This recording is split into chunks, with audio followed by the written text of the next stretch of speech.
Iya Tuhan, di dalam ibadah kami pada pagi hari ini, hati kami telah siap untuk mendengarkan sabda firman. Oleh karena itu ya Bapa, kami mohon, biarlah kuasa Roh Kudus-Mu akan menguasai hati dan pikiran kami, agar di dalam kami membaca, mendengar, dan merenungkan kebenaran firman, akan dapat kami paham, dapat kami mengerti, dan terlebih dapat menguatkan iman percaya kami dalam kami memilih Engkau di tengah dunia ini. Kami yang akan menyampaikan firman, biarlah kuasa Roh Kudus yang akan menolong, mampukan hamba dalam setiap keterbatasan dan kelemahan. Dalam nama Tuhan Yesus Kristus firman yang hidup, kami berdoa. Amin. Lukas pasal 24 ayat 6 sampai 8. Dan kembali kita untuk memberikan dulu kebangkitan Yesus. Dia tidak ada di sini, dia telah bangkit. Ingatlah apa yang dikatakannya kepada kamu ketika dia masih di Galilea, yaitu bahwa Anak Manusia harus diserahkan ke tangan orang-orang berdosa dan disalibkan, dan akan bangkit pada hari yang ketiga. Maka teringatlah mereka akan perkataan Yesus itu. Sekian pembacaan firman Tuhan.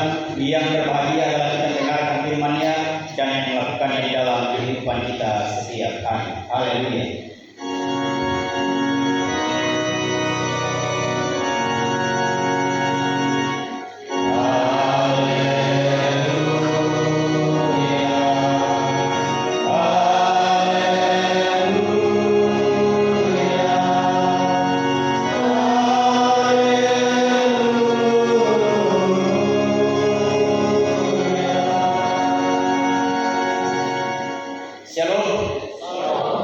Puji Tuhan Bapak Ibu Saudara, pada pagi hari ini kita bisa bersama-sama dalam ibadah minggu yang dilaksanakan pada pagi hari ini.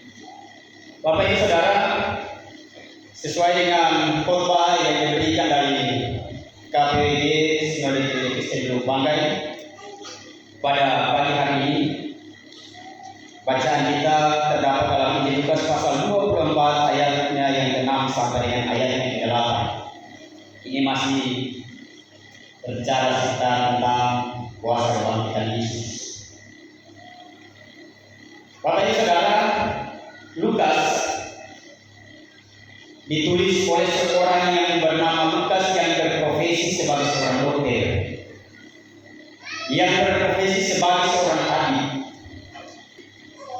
Sehingga jika Bapak Ibu Saudara bandingkan keempat Injil, Lukas itu sangat mendetail membahas tentang mujizat-mujizat yang dilakukan oleh Yesus.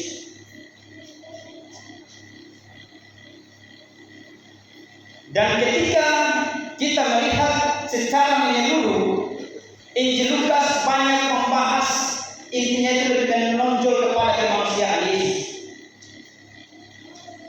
Karena dia adalah seorang dokter, seorang tabib.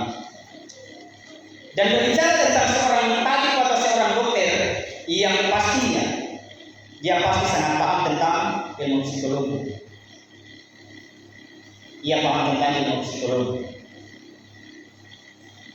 Bapak Ibu Saudara, pada pagi hari ini tema yang diberikan oleh KPWD Gereja Kristen Teluk Banggai yaitu ingatan yang mencerahkan.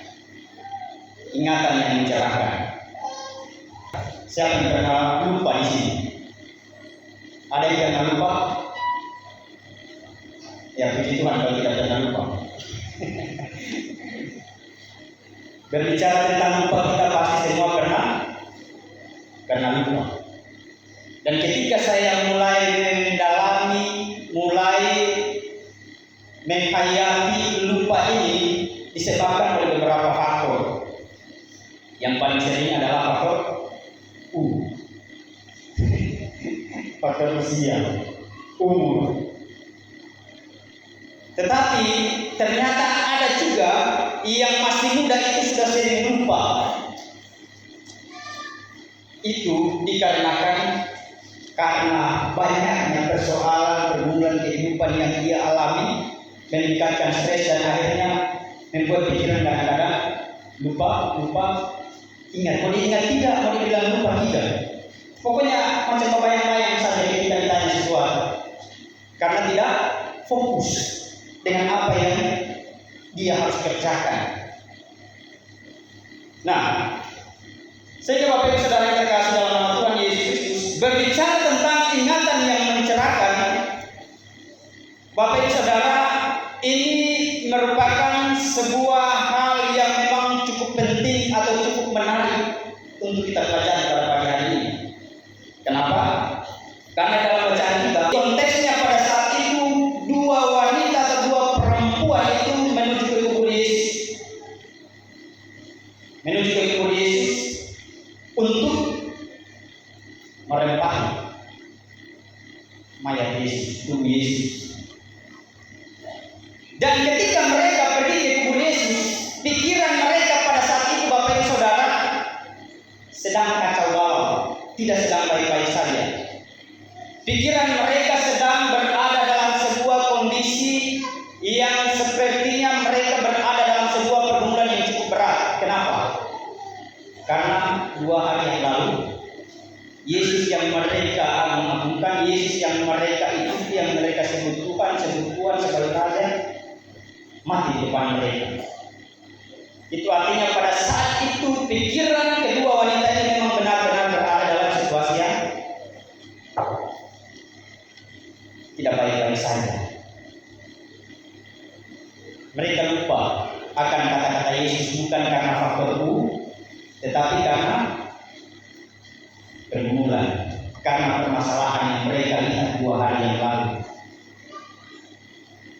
Bapak Ibu Saudara yang terkasih dalam nama Tuhan Yesus Kristus, pada saat ini ketika kita berbicara tentang ingatan yang mencerahkan, kita akan melihat sebenarnya bagaimana cara Allah mencerahkan pemikiran kedua wanita tersebut.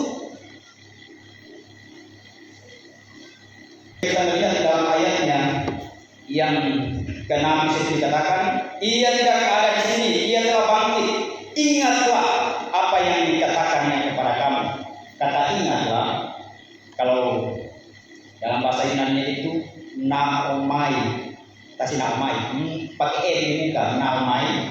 Itu artinya Bapak Ibu Saudara, dia melalui sebuah gagasan yang terikat pada sebuah pemikiran seseorang. Dan juga terjadi sebuah pembaharuan mental ketika malaikat menyampaikan hal itu kepada kedua wanita tersebut. Ingatlah, itu mengandung arti tentang perbaikan mental yang ingin disampaikan oleh malaikat kepada kedua wanita itu. Sehingga bagian yang pertama, cara Allah untuk mencerahkan pemikiran mereka, bagian yang pertama dari kata naomai tadi, itu mengandung arti atau mengandung makna bahwa Allah ingin memperbaiki mental mereka terlebih dahulu. Allah ingin memperbaharui mental mereka. Kenapa harus diperbaharui? Karena mental mereka sedang tidak baik-baik saja. Mereka berada dalam suasana duka cita, hati mereka kacau balau karena peristiwa yang mereka lihat 2 hari yang lalu. Itu yang terjadi.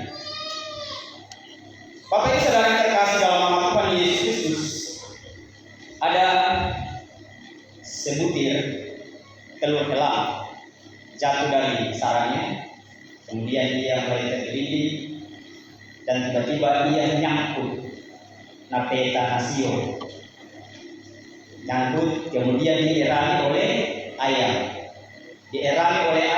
beberapa waktu kemudian menetaslah bersama-sama dengan ayam. Menetas bersama-sama dengan ayam, kemudian mulai dia turun ke tanah. Ayam mengais tanah, ia pun ikut mengais. Sampai mulai tubuhnya sudah mulai panjang, dia masih merasa bahwa dia itu adalah seekor ayam, masih terus mengais. Padahal tubuhnya sudah mulai panjang sehingga mulai sulit untuk mencakar. Berjalan juga sudah mulai agak sulit. Dia berbeda dengan teman yang lain. Ketika ada elang yang datang untuk memangsa ayam, melihat hidung ayam lari, dia pun ikut lari.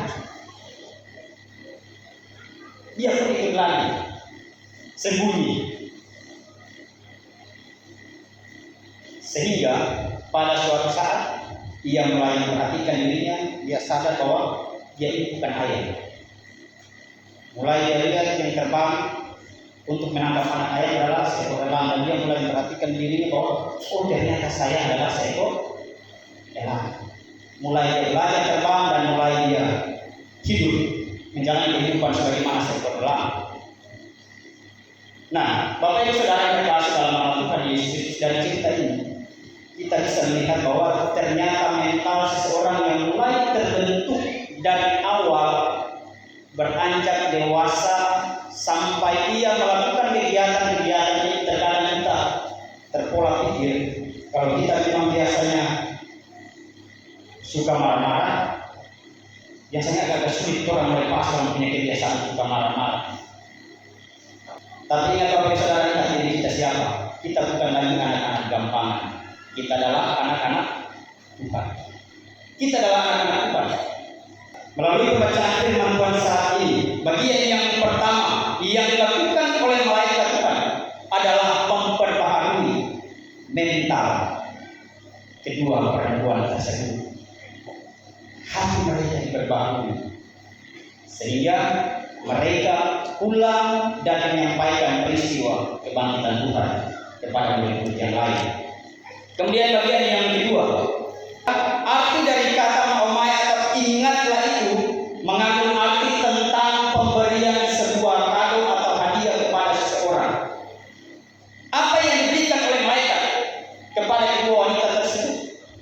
Ternyata yang ingin disampaikan oleh malaikat tersebut melalui sebuah ungkapan ingatlah itu bukan hanya sekedar kalimat perintah, bukan hanya ingatlah inau, bukan hanya sekedar sebatas kata perintah tersebut, akan tetapi mengandung arti bahwa yang diucapkan itu ketika kau menanggapi perintah tersebut akan ada sebuah kado yang engkau terima, akan ada sebuah hadiah yang engkau terima.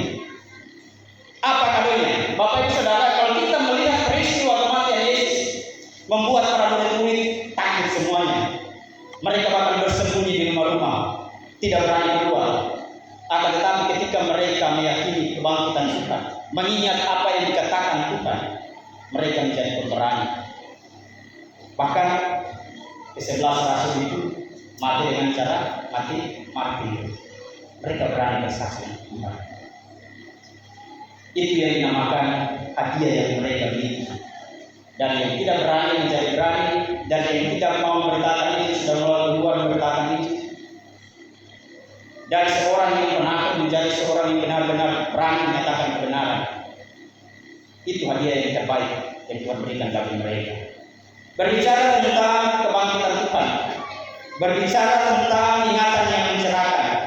Mungkin di antara kita yang hadir pada saat ini, kita mungkin hadir dengan sebuah beban pergumulan sehingga kita lupa bahwa kita sudah 100 kali Tuhan tolong, 1000 kali Tuhan tolong, hanya karena satu masalah kita lupa bahwa Tuhan berkuasa dalam hidup kita. Oleh karena itu, pada pagi hari ini firman Tuhan mengingatkan kita, jangan pernah lupakan bahwa Tuhan sudah sering menolong dan Tuhan itu berkuasa atas hidup kita. Amin. Tuhan memberkati kita semua melalui perenungan firman.